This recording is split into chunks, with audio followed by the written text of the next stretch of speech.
Hello बंधुरा welcome back to my page and channel. तो चलो आज के तुम्हारे संगे आरेकटी रियल ब्राइडर एक्सपिरियेंस शेयर करते चलेছি।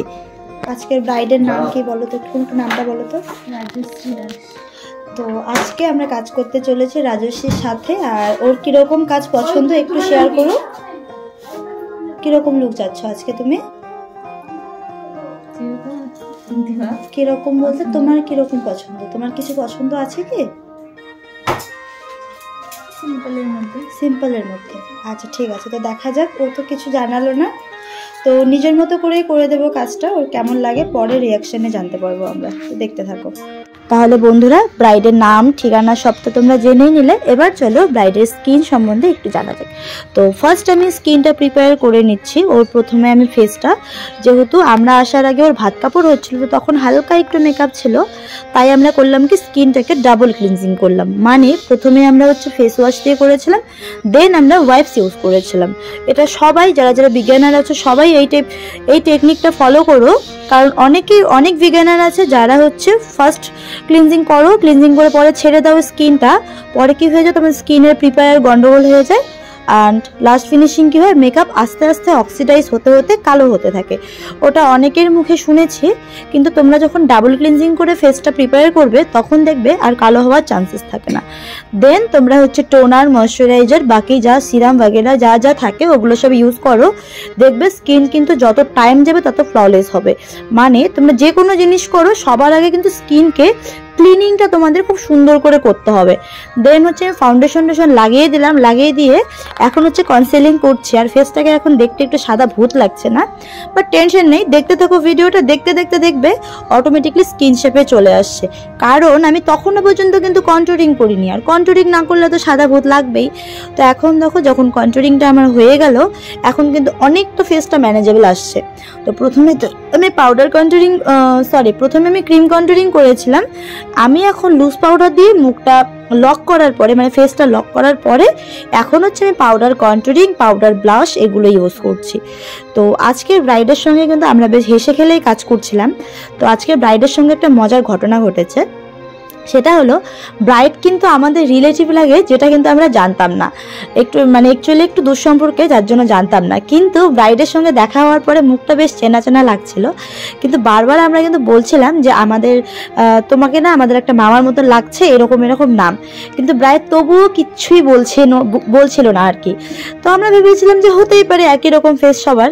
তো নর্মালি তখন তাকে কিন্তু আমরা, যেহেতু আমার ক্লায়েন্ট অ্যান্ড আমি বিবাহিত আর সে বিবাহিত নাই, তো আমি বোন বলেই প্রথমে ডাকছিলাম।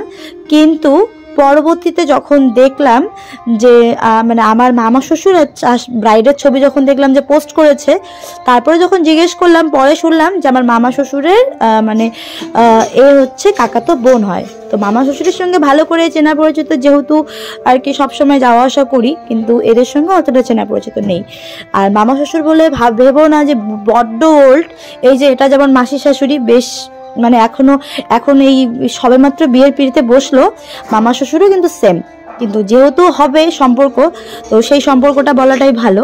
তো এটা নিয়ে পরে আর কি আমাদের বাড়িতে সবাই এটা নিয়ে হাসাহাসি করছিলাম যে একই সঙ্গে কাজকর্ম বললাম, অথচ ব্রাইড আমাদের ধরতেই পারলো না। আর ধরতে না পারলেই বা কি করার আছে। তো যাই হোক, বক বক করতে করতে আমার কিন্তু আইশ্যাডো অ্যাপ্লাই করা শেষ। তো আজকের আইশ্যাডোটা ব্রাইডের শাড়ির সঙ্গে একটু ম্যাচিং করেছি, কারণ ব্রাইডের এটাই একটু ডিমান্ড ছিল যে তুমি না আইশ্যাডোটা আমার শাড়ির সঙ্গে একটু ম্যাচিং করে দাও। কিন্তু সবটা যদি ব্লুইশ করতাম, আমার মনে হয় না যে অতটা ভালো লাগতো, কারণ সবটা যখন তুমি ব্লুইশ করবে, আমার কেন জানি মনে হয় যে ফর্সা মানুষকেও বেশ একটু কালো কালো লাগছে। আমি একবারে ব্লুইশ কোন সময় করি, স্মোকি যখন করি তখন। আর স্মোকি আইস তো এই ব্রাইডের আইসে যাবে না, কারণ আইসটা ম্যাক্সিমাম হুডেড আছে। আর স্মোকি ভালো লাগে যাদের আইস একদম হুডেড না, বড় বড়, তাদের আইসে কিন্তু। তো যাই হোক, চোখ নিয়ে তো অনেক কথাই বললাম, কিন্তু এই যে এই লুকটা দিয়েছি, এই লুকটা কেমন লাগছে তোমরা একটু বলো। আমার ব্রাইডের কিন্তু বেশ পছন্দ হয়েছে এই আই লুকটা, কারণ আমাকে পরে পিকচার দেখিয়েছিল যে আমাদের এই রকম আই লুকই চাই। আর আমি কিন্তু আজকে ব্রাইডের আইসে কোনো ল্যাশ লাগাইনি, কারণ ব্রাইডের ল্যাশগুলো অলরেডি কিন্তু অনেকটাই বড় বড়। আর এখানে আমি দেখলাম, প্রথমে ল্যাশ লাগিয়ে দেখলাম যে বেশ ঘন লাগছে। আর ব্রাইড নিজেও বলে যে ল্যাশটা খুলে ফেলো, আমার ল্যাশ ছাড়াই ভালো ভালো লাগছে। তো পরে বাধ্য হয়ে লাস্টটা খুলে ফেললাম। আর আজকে আমি আইব্রোটা সবার লাস্টে করেছি। তো আইব্রোটাতেও আমার অত খাটতে হয়নি, কারণ ব্রাইডের আইব্রো জাস্ট অসম। আর সত্যি কথা বলতে এই একটা ভালো যে যারা দাস মণ্ডল যাই বলো না কেন, ওদের না আইব্রোগুলো মানে দেখার মতন হয়, বেশ ঘন থাকে। আমাদের বর্মনদের আইব্রো ম্যাক্সিমামদের আর কি একটু পাতলা থাকে।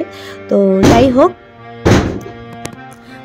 ব্রাইডের আই তো কমপ্লিট করেই দিলাম। এবার আমি ফেসটাকে কমপ্লিট করব হাইলাইটার লাগিয়ে। তো আজকের ক্যামেরাতে আমাদের হাইলাইটারটার কিন্তু কালার বোঝা যাচ্ছে না, বাট অরিজিনালি কিন্তু ক্যামেরা হাইলাইটারটা একটু পিঙ্ক স্টোনের ছিল। তো তারপরে আমি ব্রাইডকে বলে দিচ্ছিলাম যে ওর কতটুকু কলকার দরকার। তো ওকে বলে একটা নানান ধরনের কলকার ডিজাইন দেখালাম, দেখিয়ে ওই ধরনের মধ্যে আর কি কলকা দিচ্ছি। তো আজকে কলকা করার সময় আমার কলকা ব্রাশটা যেহেতু অনেক পুরনো আর নষ্ট হয়ে গেছিলো, তাই আর কি একটু আমার প্রবলেম হচ্ছিল, বাট আমি ম্যানেজ করে নিয়েছি। তো আজকের কলকায় আমি আরেকবার বলে দিচ্ছি, আজকের কলকায় কিন্তু কোনো রকম রেড কালার আমি ইউজ করিনি। তো শুধু হোয়াইটের উপর কলকাটা কেমন লাগছে তোমরা একটু জানিও। ব্রাইডের তো কলকাটা ভীষণ পছন্দ হয়েছিল, আর বাকিটা তোমরা দেখতে পারবে যখন আমি ফুল লুকটা দেখাবো। আর আমি যে কোনো লুক করার পরে অ্যান্ড আগে ব্রাইডকে কিন্তু আমি জিজ্ঞেস করে নিই যে লুকটা তার কেমন লাগছে বা কী রকম পছন্দ। অনেকেই আছে ব্রাইডকে আয়না দিতে চাই না, বাট আমি কিন্তু সেটা দিই।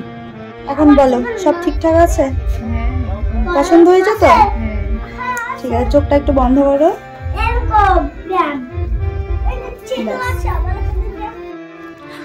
তো এই হলো ব্রাইডের ফাইনাল লুক। তো ফাইনাল লুকটা তোমরা আর একবার দেখে নাও, মানে কীরকম করে সাজিয়েছি। আর আমাদের ব্রাইডের তো বেশ পছন্দ হয়েছে। তো ব্রাইডকে প্রথমে আমি বুনু বলে ডাকছিলাম, দেন এখন যখন সম্পর্কটা জানতে পারলাম ব্রাইড হবে অ্যাকচুয়ালি আমার মাসির শাশুড়ি। তো যাই হোক, তোমাদের কেমন লেগেছে কমেন্ট করতে ভুলো না। আর সামনে ব্রাইডের সিজন চলে এসেছে, আরও অনেক রিয়েল ব্রাইডের এক্সপিরিয়েন্স তোমাদের সঙ্গে শেয়ার করতে চলেছি। তো যদি আমার ভিডিওগুলো ভালো লেগে থাকে অবশ্যই আমার পেজটা ফলো করে দিও আর চ্যানেলটাকে সাবস্ক্রাইব করে দিও। যারা নতুন দেখছো আর যারা আগে থেকেই দেখছো তারা প্লিজ আমার ভিডিওগুলো একবার শেয়ার করে দিও, যাতে আমার ভিডিওটি আরও অনেকেই দেখতে পারে। তো যাই হোক, কাজকর্ম করে এখন চললাম বাড়ির উদ্দেশ্যে। এখন আর আমার অবস্থা দেখতেই পাচ্ছ, পুরো বিধ্বস্ত, কারণ এমনিতেই মাথা ব্যথা ছিল, তার মধ্যে আবার কাজকর্ম করলাম, তো ন্যাচারালি হবেই। তো তার মধ্যে আমি কিছু ফটোস তোমাদের সঙ্গে শেয়ার করলাম, ফুল লুকটার ছবি কীরকম হয়েছে সেটা দেখানোর জন্য। তো তোমাদের কেমন লেগেছে মানে ছবিটা আর হচ্ছে কাজটা, সেটা কিন্তু অবশ্যই আমাকে জানিও। আর যদি আমার কাজ ভালো লেগে থাকে লাইক কমেন্ট অ্যান্ড শেয়ার করে দিও। আর যদি কেউ ব্রাইডাল বুকিং করতে চাও তারা অবশ্যই আমাকে ইনবক্স করো অথবা কমেন্ট ডাউন করো। আমি সব কমেন্ট দেখি প্লাস রিপ্লাই করি, সেটা একটু দেরিতেও হতে পারে তাড়াতাড়িও হতে পারে। চলো বন্ধুরা, আজকের মতো ভিডিও এ পর্যন্ত, দেখা হচ্ছে নেক্সট ভিডিওতে। টাটা।